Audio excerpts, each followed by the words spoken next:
और मेरे प्रिय दर्शक गण, क्या आपने कभी सोचा है कि वो शौक जो आज आपको खुशी देता है कल आपके जीवन पर हावी हो सकता है?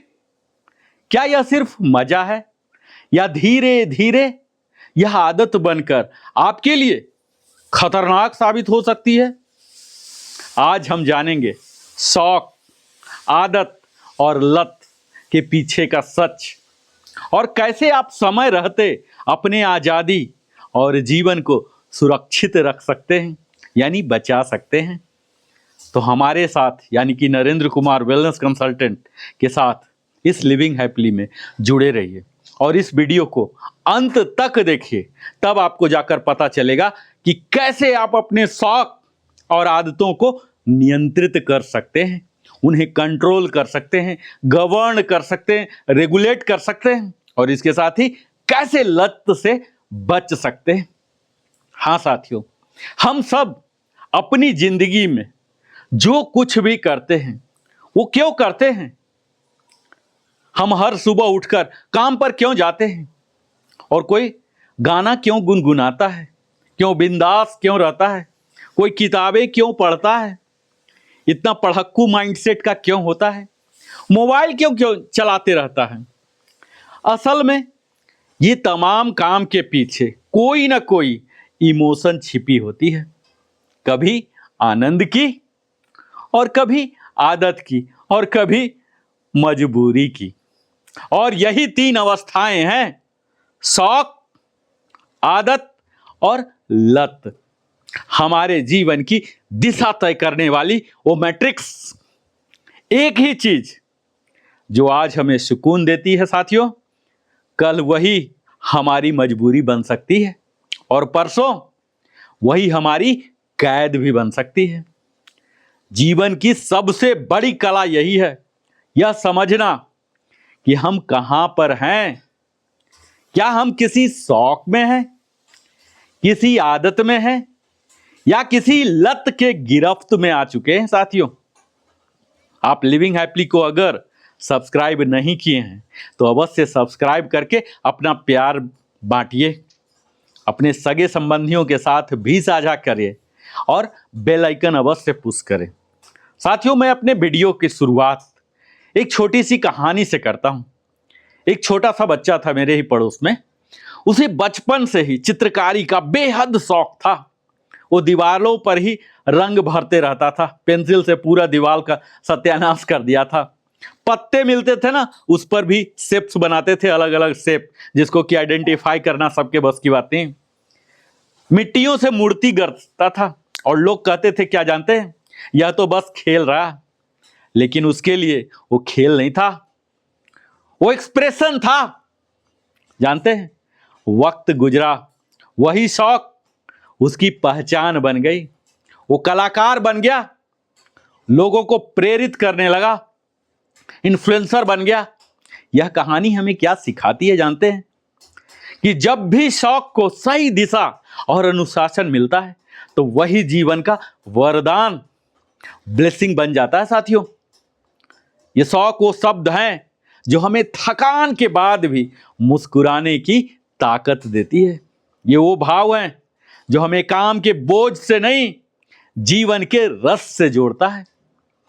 ये शौक भी एक काम ही है साथियों, जिसे हम आनंद, सुकून और आत्म संतोष के लिए करते हैं, सेल्फ सेटिस्फैक्शन के लिए, न कि किसी लालच या दबाव में, प्रलोभन में नहीं करते।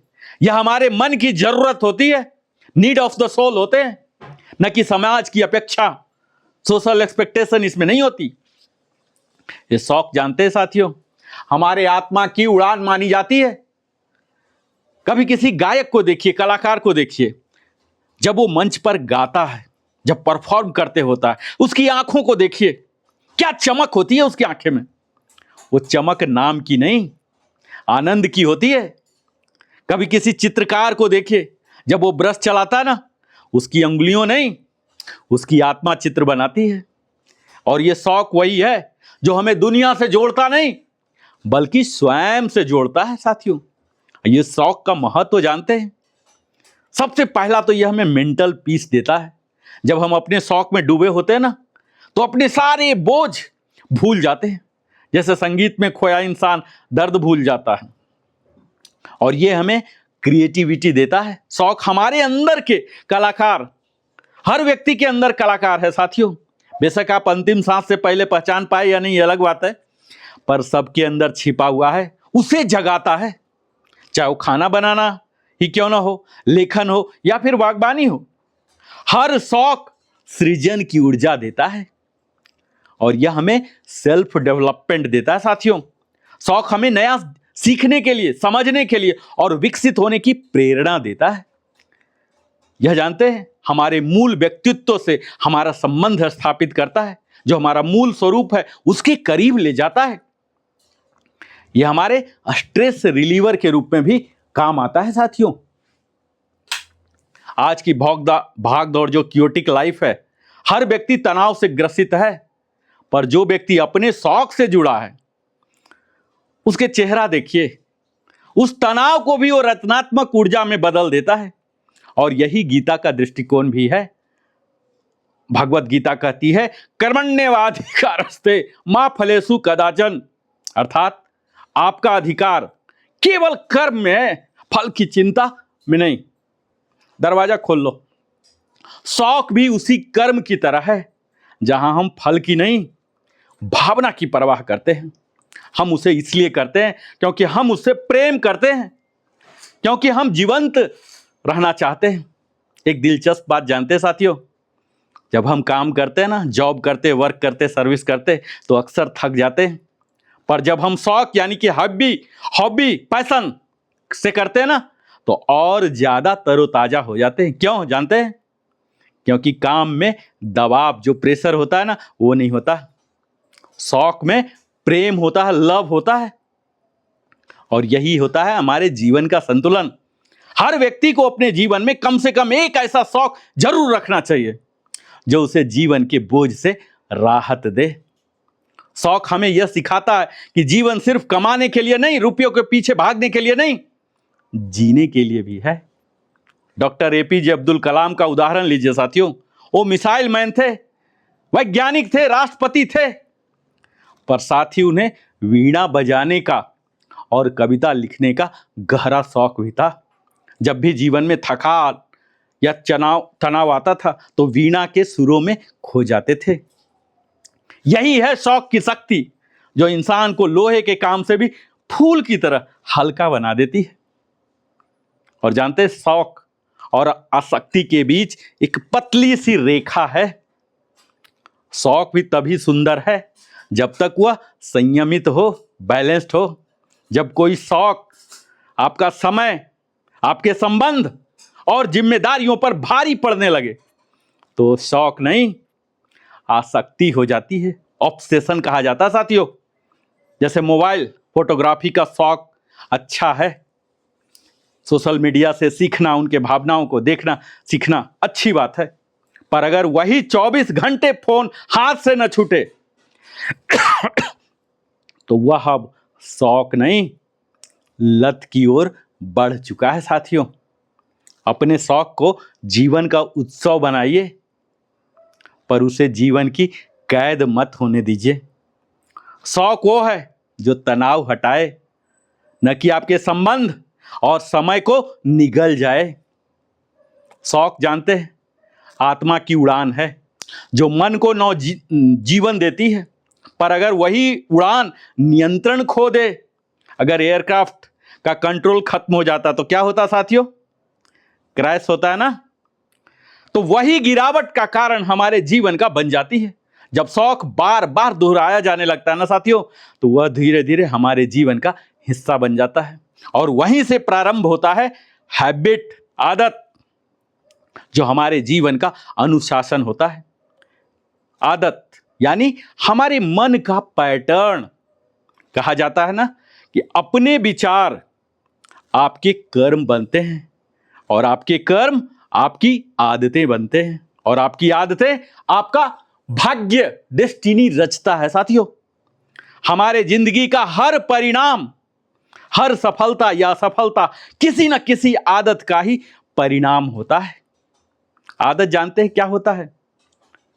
यह काम है जो हम लगातार करते हैं और जो समय के साथ स्वाभाविक बिल्कुल ऑटोमेटिक बन जाता है। हम उसे करने के लिए सोचते नहीं, बस करते चले जाते हैं। जैसे सुबह उठते ही मोबाइल चेक करना, या किसी को देखकर मुस्कुरा देना, या चाय पीने की तलब लगना।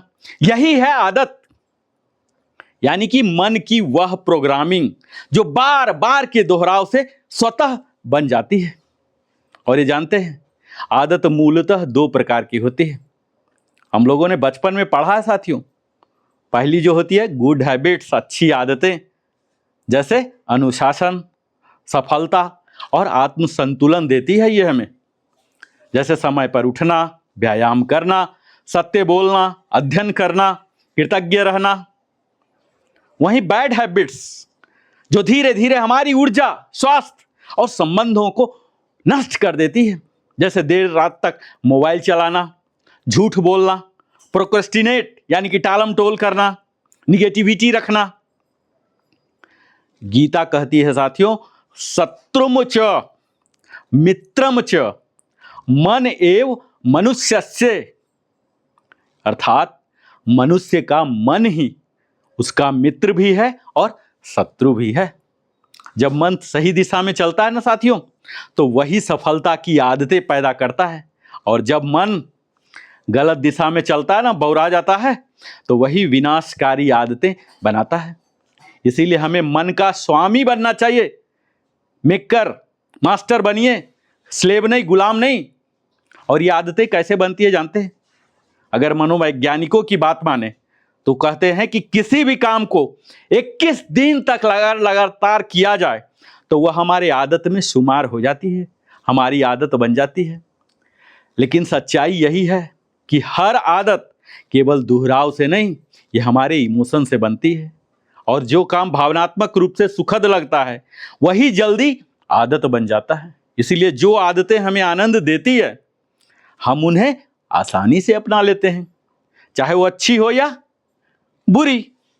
यही जरूरत होती है आपको पहचान करने की कि कौन अच्छा है, कौन प्रिय है और कौन शुभ है।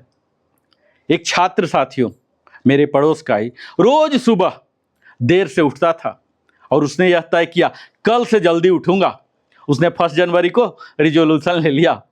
पहला दिन अलार्म बजा, उसने स्नूज कर दिया। दूसरे दिन थोड़ी कोशिश की पर फिर सो गया। तीसरे दिन उसने अलार्म को दूर रखा, यानी कि हम जाके उठ के वहां स्नूज करें, और फिर वह उठ गया। तो उसे खुद पर गर्व हुआ। तो गर्व ही ये पॉजिटिव इमोशन बना, और जब उसने उस भावना को बार बार दोहराया तो सुबह उठना उसकी आदत बन गई। यही है रहस्य, यानी भावना जो हमारी इमोशन है, स्ट्रॉन्ग इमोशन, और रिपीटेशन, यही हमारे हैबिट को बनाती है साथियों। ये जो आदतें हैं ना, हमारे जीवन की अदृश्य वास्तु है। जिस तरह किसी घर का वास्तु देखते हैं ना, उसकी संरचना तय करता है, उसी तरह हमारी आदतें हमारे जीवन की दिशा तय करती है। चाहे हम कितनी भी बड़ी बातें कर लें, पर हमारा वास्तविक चरित्र जो होता है ना, कैरेक्टर, हमारी आदतों से झलकता है। हमारी अपनी इच्छाओं से नहीं, अपनी आदतों से हम पहचाने जाते हैं। और यही सफलता और असफलता का रहस्य होता है। अक्सर लोग कहते हैं कि वो व्यक्ति भाग्यशाली है जिसे सफलता मिल गई, रातों रात अमीर हो गया, ये हो गया, वो हो गया। पर सच्चाई क्या है जानते हैं? सफलता ये जो लक है ना, संयोग, इससे नहीं, हमारी आदतों का परिणाम होता है। और ये जो रोज थोड़ी थोड़ी मेहनत करके होता है, बेबी स्टेप से होते हैं, जो समय के साथ विशाल बन जाता है साथियों। रोज थोड़ा अध्ययन करने वाला विद्यार्थी परीक्षा में टॉपर होता है, और रोज थोड़ा व्यायाम करने वाला व्यक्ति स्वस्थ रहता है। रोज थोड़ा बचत करने वाला व्यक्ति अमीर बनता है। ये जो कंसिस्टेंसी है ना, निरंतरता, यही हमारी आदत की आत्मा है। और ये जो बुरी आदत है ना, कई लोग उसमें फंस जाते हैं। ये धीमा जहर है। हमारी बुरी आदत शुरू में सुखद लगती है, पर यही धीरे धीरे हमें जकड़ लेती है। जैसे सोशल मीडिया पर घंटों बिताना, देर रात तक जागना, दूसरों की बुराई करना, अपने लक्ष्यों को ही टालना। पहले यह सब हमें मजा देता है, पर वही मजा एक समय आता है जब हमारे जीवन का दर्द बन जाता है। एक किसान जानते हैं, रोज सुबह 4 बजे उठकर खेत जाता था। उसका बेटा एक दिन पूछा कि पिताजी थोड़ा आज आराम कर लीजिए। पिता जानते हैं क्या कहा? मुस्कुराते हुए कहा, बेटा जब मैं सो रहा होता हूं मेरी जमीन जाग जाती है। और वर्षों बाद वही बेटा जब पिता की जगह खेती करने लगा तो उसे एहसास हुआ कि वो अनुशासन ही पिता की सफलता का रहस्य था। ये आदतें हैं ना साथियों, हमें विरासत में नहीं मिलती, लिगेसी में नहीं मिलती, ये तो हमारी आत्मा की कमाई होती है। और आदत बदलना क्यों कठिन होता है जानते हैं? क्योंकि आदतें केवल हमारे व्यवहार नहीं होती, वे हमारे न्यूरल पैटर्न बन जाती है। जब हम कोई आदत दोहराते हैं तो मस्तिष्क में नई नसों के मार्ग, जो न्यूरल पाथवे है ना, ये बन जाते हैं। इसीलिए आदत बदलना कठिन लगता है, क्योंकि हमें अपने मस्तिष्क को दोबारा प्रशिक्षित करना, रीवायरिंग करना बड़ा ही मुश्किल होता है साथियों, पर असंभव नहीं है। अगर हम सोच अपनी बदल लें तो आदत भी बदल सकता है। और गीता का सूत्र यही काम आता है। भगवान श्री कृष्ण कहते हैं, मनुष्य स्वयं अपने द्वारा ही ऊपर उठता है और स्वयं ही अपने द्वारा ही गिरता है। और ये जो हमारी आदत है ना, ये वही पुल है जो हमें ऊंचा भी उठा सकती है और गहराई में ढकेल भी सकती है साथियों। अगर आपने जाना कि ये आदत हमारे लिए इतना महत्वपूर्ण है, इतना जरूरी है, तो मेरा कर्तव्य बन जाता है साथियों कि जीवन में अनुशासन की आदतें कैसे लाई जाए। इसके लिए पहला मंत्र जानते हैं क्या है? ग्रेटिट्यूड, कृतज्ञता। हर सुबह धन्यवाद से दिन शुरू करें। स्वयं पर नियंत्रण, सेल्फ कंट्रोल, अपनी प्रतिक्रियाओं पर ध्यान दें। रेगुलरिटी करें, हर काम समय पर करें। रीडिंग हैबिट्स, प्रतिदिन कुछ प्रेरणादायक पढ़ें। अपनी सोच को सकारात्मक रखें, हर परिस्थिति में उजाला खोजें। और शौक जानते हैं, हमें जगाता है, आदत हमें गढ़ती है और लत हमें तोड़ देती है। इसीलिए जीवन में हमारी अच्छी आदतें अपनानी चाहिए। अपने सपनों को मजबूत नींव देने जैसा है। और जब कोई आदत नियंत्रण से बाहर चली जाती है ना साथियों, तो वो हमारी इच्छा से नहीं, हम पर हावी हो जाती है और तब वह लत बन जाती है, एडिक्शन बन जाती है। जब सुख आवश्यकता बन जाए और आवश्यकता कैद बन जाए, यह है हमारी आत्मा की कैद हो जाती है। अभी तक हमने बात किया साथियों कि शौक हमें आनंद देता है, आदत हमें अनुशासन देती है, पर जब वही आदत हमारी चेतना पर हावी हो जाए तो वह बन जाती है लत। लत यानी वो बंधन जिसे हमने खुद अपने हाथों से बुना है, वो जंजीर जो सुनहरी तो दिखती है पर धीरे धीरे हमारे गले का फंदा बन जाती है। ये जानते हैं लत क्या है? किसी भी वस्तु, क्रिया या व्यक्ति पर अत्यधिक निर्भरता, ओवर डिपेंडेंस,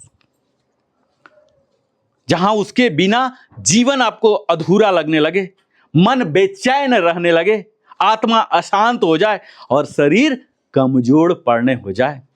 और ये लत हम अक्सर सोचते हैं ना कि मदपान, धूम्रपान यानी कि शराब की नशे, ये नहीं होती। कभी कभी ये मोबाइल, सोशल मीडिया, गेम्स या किसी इंसान की भी हो सकती है।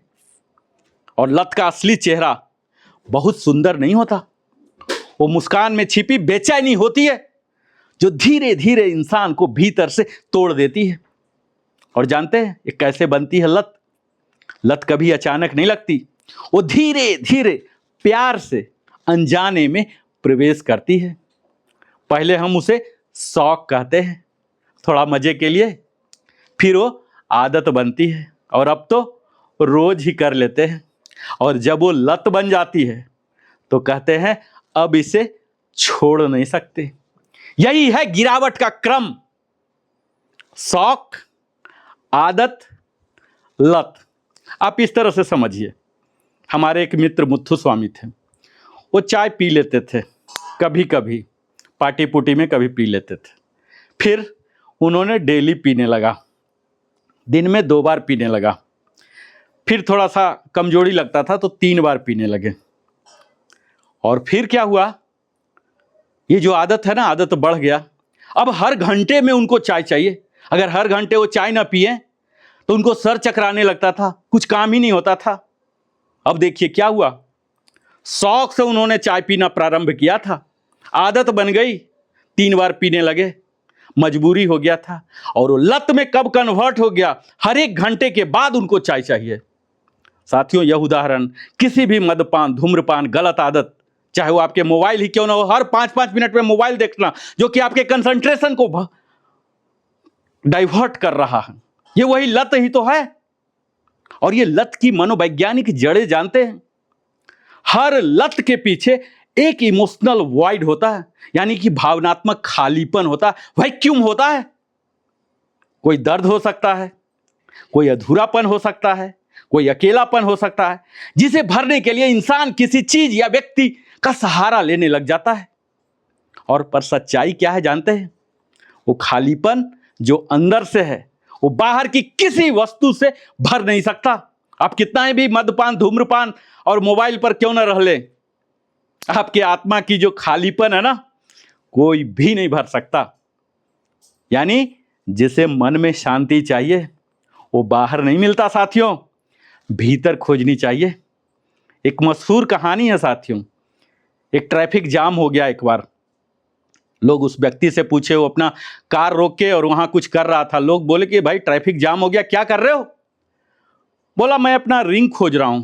बोला रिंग खोज रहे हो? बोला हाँ, गोल्ड का रिंग था, बहुत कॉस्टली, प्लेटिनम का ये था, गिर गया। बोला कहां गिरा? बोला वो घर में गिरा। बोला घर में गिरा और यहां सर्कल पर खोज रहे हो? बोला खोज रहा हूं क्योंकि गिर गया है। सबने पूरा चिल्लाया, बोला अरे घर में गिरा तो यहां क्यों खोज रहे हो? यही होता साथियों हमारे साथ। शांति हमारे अंदर होनी चाहिए, अशांति हमारे मन के अंदर है, लेकिन हम शांति को बाहर में खोज रहे हैं। मद्यपान, धूम्रपान, सोशल मीडिया, मोबाइल पर ढूंढ रहे हैं। हम दर्पण का कैदी बन जाते हैं। आपने एक कहानी सुना साथियों? चलिए आपको एक और कहानी मैं सुनाता हूं। एक बार की बात है, एक बड़े से राज्य में वहां का महाराजा थे। वो बहुत ही सुंदर थे, सचमुच ईश्वर ने बहुत समय लेके उन्हें बनाया था और उन्हें अपने रूप का बड़ा अभिमान भी था। वो हर दिन घंटों दर्पण में खुद को देखा करते थे और धीरे धीरे जानते हैं, वो उस दर्पण देखने के इतने अभ्यस्त हो गए कि उन्होंने राज्य के सारा काम काज छोड़ दिया, भोजन तक कम कर दिया और हर क्षण अपने ही चेहरे को निहारते रहते थे। जानते हैं इसके चक्कर में क्या हुआ? राज्य बिखर गया, लुट गया, जनता रो पड़ी। और एक दिन जानते हैं क्या हुआ? सबसे खतरनाक, वो दर्पण गिर गया, टूट गया, चकनाचूर हो गया। और इसके साथ ही राजा भी टूट गए, क्योंकि अब वे स्वयं को देख नहीं सकते थे। साथियों, यह कहानी एक प्रतीकात्मक है, मेरे द्वारा गढ़ा हुआ ही है। लेकिन ठीक इसी तरह से इंसान जब अपने सुख के साधन से जुड़कर स्वयं को भूल जाए तो वही लत बन जाती है। और आज के मॉडर्न टाइम में क्या लत है जानते हैं? आज के युग में लत का स्वरूप बदल गया है। अब सिर्फ शराब या ड्रग्स की बात नहीं है, बल्कि ये डिजिटल, मानसिक और भावनात्मक बन चुकी है। ये जो मोबाइल एडिक्शन है, हर 2 मिनट में, हर 5 मिनट में मोबाइल चेक करने की मजबूरी, सोशल मीडिया एडिक्शन, लाइक्स और कमेंट की भूख, किसने देखा किसने नहीं, क्या लाइक किया, कितने लाइक आए, हम अप्रूवल एडिक्शन में ग्रस्त हो गए। लोग क्या सोचेंगे, लोग क्या कहेंगे, इस डर में जीना प्रारंभ कर दिए हैं। और कई बार तो ये जो टॉक्सिक रिलेशनशिप एडिक्शन है, किसी ऐसे व्यक्ति से जुड़ना जो हमें दुख देता है फिर भी छोड़ ना पाना, ये सब लतें हमारी बाहरी दुनिया की कैद में रखती है और यही सब धीरे धीरे हमारी आंतरिक स्वतंत्रता जो इनर फ्रीडम होती है इसको छीन लेती है। और यही भगवत गीता का संदेश आता है साथियों। भगवान श्री कृष्ण कहते हैं दूसरे अध्याय के 62वें श्लोक में कि जब मनुष्य किसी वस्तु का बार बार चिंतन करता है तो उससे आसक्ति यानी अटैचमेंट पैदा होती है और ये आसक्ति से कामना डिजायर पैदा होती है और कामना से अपूर्ण रहने से क्रोध एंगर आता है। यही तो लत की जड़ है, बार बार चिंतन, बार बार आकर्षण और अंततः स्वयं पर नियंत्रण खो देना। इस लत के परिणाम नहीं साथियों, दुष्परिणाम क्या होता है जानते हैं आप? सबसे ज्यादा हमारे स्वास्थ्य पर प्रभाव पड़ता है। नींद की कमी हो जाती है, तनाव आता है, चिड़चिड़ापन आता है, शारीरिक रोग तक हो जाते हैं, हमारे संबंधों पर असर आ जाता है। लत हमें आत्म केंद्रित बना देती है, वो अपने परिवार, मित्रों और जिम्मेदारियों से दूर होता जाता है। मानसिक क्षति हो जाती है, धीरे धीरे व्यक्ति को आत्मविश्वास जो सेल्फ कॉन्फिडेंस है वो खत्म हो जाता है, वो खुद को दोष देने लगता है और अपराध बोध में जीने लग जाता है। उस व्यक्ति का आध्यात्मिक पतन हो जाता है। ये जो लत है ना, हमारी आत्मा की चेतना को पूर्णतः कवर कर लेती है, जहां हमारा विवेक, संयम और शांति सब कुछ खो जाता है साथियों। महात्मा गांधी के जीवन से हमें सीखने की जरूरत है। उनका एक समय सत्य बोलने का शौक था, फिर वो क्या हुआ जानते हैं? आदत बना और अंततः वो उनके जीवन की आत्मा बन गया। यही फर्क है लत और सद्गुण में। लत हमें बांधती है, सद्गुण हमें मुक्त करता है साथियों। हमने लत के इतने दुष्परिणाम कर बता दिया साथियों, तो निश्चित है आप चाहेंगे कि वो कौन सी तरीका है, टिप्स है, टेक्निक है, हुनर है जिसे हम अपनाएं, अपने जीवन के भी लत को दूर करें। पाथ टू लिबरेशन क्या है? तो सबसे पहला मैं यही कहूंगा साथियों, एक्सेप्टेंस, स्वीकार करें। पहला कदम है हां मुझे लत है। पहले आइडेंटिफाई कीजिए, रिकॉग्नाइज कीजिए, बोलिए, खुद को मानिए, क्योंकि जब तक आप अपने आप को बीमार नहीं मानेंगे तो इलाज कराने जाएंगे नहीं ना। खुद मानिए कि हाँ मुझे लत है। जिस दिन आप स्वीकार करते हैं तो अपने इलाज खुद शुरू हो जाएगा साथियों। और दूसरा है रिप्लेसमेंट, यानी प्रतिस्थापन। हमारे गाड़ी के कोई औजार खराब हो जाते हैं, हम क्या करते हैं? उसे रिप्लेस करते हैं, उस पार्ट्स को। अब तो शरीर के अंग के भी लगभग सारे पार्ट्स रिप्लेस होने लगे हैं, ट्रांसप्लांट होने लगे हैं। तो बुरी लत भी उसी प्रकार है। इसे सीधे छोड़ना थोड़ा सा मुश्किल होता है, पर उसे अच्छी आदतों में बदलना आसान है। जैसे मोबाइल की लत, आप किताब पढ़िए। अगर शराब की लत है तो व्यायाम या ध्यान कीजिए। अगर संगत गलत पकड़ा गया है तो चेंज ऑफ एनवायरनमेंट, कहते हैं ना कि जैसा संगत वैसा मन। आप 5 आदमी के ही एवरेज हैं तो अच्छे लोगों का साथ कीजिए। लत से मुक्ति का सबसे बड़ा औषधि है। और उससे भी बड़ा औजार क्या जानते हैं? Self awareness. और वो आते हैं मेडिटेशन, ध्यान से, ईश्वर के प्रार्थना से, जिससे हमारे मन की बेचैनी घटती है, जिससे लत की जो जड़ है ना कमजोर नहीं होती, उखड़ जाती है। और अपने जीवन का साथियों सदैव एक पर्पस ढूंढिए, उद्देश्य खोजिए। कहीं भी कर रहे हैं आप देखिए कि इससे हमारा क्या लाभ है, हमारे समाज का लाभ क्या है, सामने वाला का क्या लाभ है। और अगर किसी का लाभ नहीं है तो करने की जरूरत क्या है? साथियों जिस इंसान के पास लक्ष्य होता है ना, वो अपनी ऊर्जा व्यर्थ लतों में कभी नहीं बहाता। उसे ये पता होता है कि ये लत जो है हमारे गहराई में ले जा रहा, गड्ढा में ले जा रहा। और लत का मूल कारण क्या है जानते हैं? शून्यता, एम्प्टीनेस। जब मस्तिष्क में कुछ नहीं होता ना तो ये लत आके घर होता है।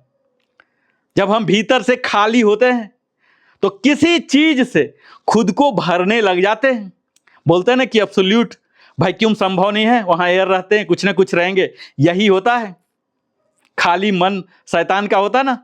यानी कि आपको अगर उद्देश्य नहीं है, आपको कुछ अच्छा करने को नहीं है, तो कुछ ना कुछ आप लत में अवश्य भर जाएंगे। लेकिन जो भीतर ईश्वर की अनुभूति पा लेता है, उसे किसी बाहरी लत की आवश्यकता नहीं रहती। गीता में कहा गया है 2 अध्याय के 48वां श्लोक में, योगस्थ कुरु कर्माणि, यानी योग में स्थिर होकर काम कीजिए ताकि बाहरी वस्तुएं आपको बांध न सके। और यही है जीवन का असली आनंद, संयम, बैलेंस में है। आप जानते हैं साथियों, शौक हमें रंगीन बना देता है, रंग देता है। आदत हमें ढांचा देती है, फ्रेमवर्क देती है। पर लत हमें दिशा नहीं देती, दिशा से भटका देती है, एक्सीडेंट करा देती है। इसीलिए शौक रखिए पर संयम से, आदत बनाइए पर जागरूकता से, और लत से बचिए क्योंकि वो आपकी आजादी छीन लेती है। जिंदगी हमें हर दिन चुनने का अवसर देती है, विकल्प होते हैं। क्या हम शौक से जी रहे हैं, या आदत में बह रहे हैं, या लत में खो रहे हैं? हर चुनाव हमारी आत्मा की दिशा तय करती है। साथियों, जो शौक है ना, मैं तीसरे बार बोल रहा हूं, हमारी आत्मा की उड़ान है, और ये आदत हमारे जीवन का अनुशासन है, और लत आत्मा की कैद है। इसीलिए मैं कहता हूं, अपने शौक को आत्मा की कला बनाइए, आदतों को जीवन का नींव बनाइए, फाउंडेशन बनाइए, और लतों को पहचानिए, रिकॉग्नाइज कीजिए, उनसे मुक्त हो जाइए। क्योंकि जानते हैं, जीवन का असली सुख ये बाहरी वस्तुओं में नहीं, भीतर की स्वतंत्रता में है, मुक्ति में है, मोक्ष में है। शौक को रचनात्मकता तक ले जाइए, आदत को अनुशासन तक ले जाइए, और लत को पहचान कर आत्मा की स्वतंत्रता तक पहुंच जाइए। और जीना जानते हैं, जीना वही लोग जानते हैं जिन्होंने अपने मन पर विजय पाई हो। शौक आपको प्रेरित करता है, आदतें आपको संवारती है, निखारती है, लेकिन लत धीरे धीरे आपके सपनों और जीवन को झकझोर देती है, तोड़ देती है। सोचिए, पहचानिए, और अपने कर्मों पर नियंत्रण रखिए। और अगर आपको यह वीडियो पसंद आया हो, दिल को छू गया हो, तो अवश्य लाइक कीजिए, शेयर कीजिए, और सब्सक्राइब करना तो बिल्कुल ही मत भूलिए। बेल आइकन पुश कीजिए ताकि हमारे द्वारा बनाई हुई तमाम वीडियो जो इसी प्रकार की आपके लिए प्रेरणादायक होती, दमदार होती है, आप देख सकें। और कमेंट में हमें अवश्य बताएं कि आपकी वो कौन सी आदत आपको मदद कर रही है, और कौन सी आदत है जो आपको रोक रही है।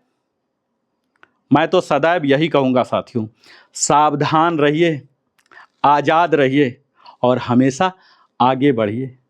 यही मेरी सभी दर्शकों के लिए शुभकामनाएं हैं।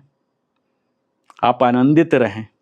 आप सबों को मैं Narendra Kumar, wellness consultant, entrepreneur trainer, हृदय की गहराई से आभार प्रकट करता हूं, क्योंकि आप अपने जीवन का बहुमूल्य समय हमारे साथ देते हैं। आप इसी तरह से हमें प्यार देते रहिए। मैं फिर से मिलता हूं, तब तक जय हिंद, जय भारत, वंदे मातरम, जय श्री कृष्ण।